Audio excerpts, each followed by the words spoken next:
I want to Yes. tell a couple personal immigration stories. How important it is to have an attorney. Okay, there's a friend of mine who came to the USA along with me in 1996. He's a medical doctor.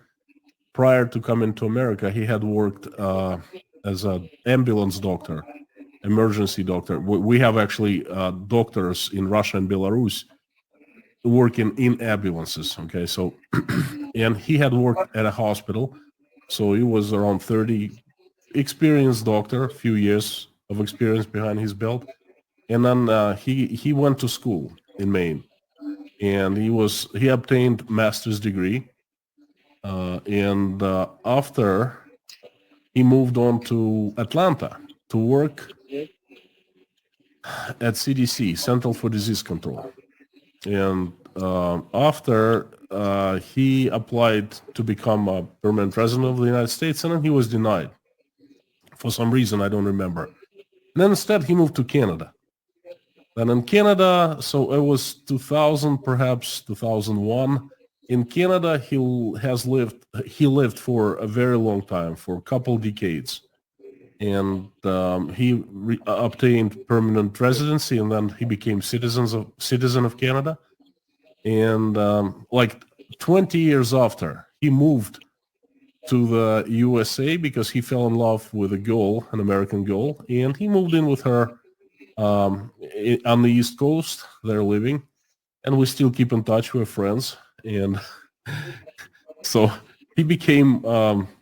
He went through a lengthy immigration process in a legal way, in the right way. Okay, so he filed paperwork, was approved, received green card, and now it's time for him to become citizen. He filed for citizenship, and it's also a few steps. It's not as easy as it seems. Oh, just go and get your citizenship. No, it doesn't work like that. They interview you, you have to pass tests and things like that. And that's the final stage. He's just waiting for approval and invitation to give a pledge of allegiance. I think that's how it's called. Yes. Promising to be loyal to the United States. And then he received a letter in the mail saying he was denied, and they are revoking his residency because of one tiny mistake he made when filing application some 7 years ago or something like that. Unintentional mistake, not criminal mistake, it wasn't a big deal or anything, but he just filled his form in the wrong way. And now he's facing revocation of his permanent residency. He's facing basically deportation, okay?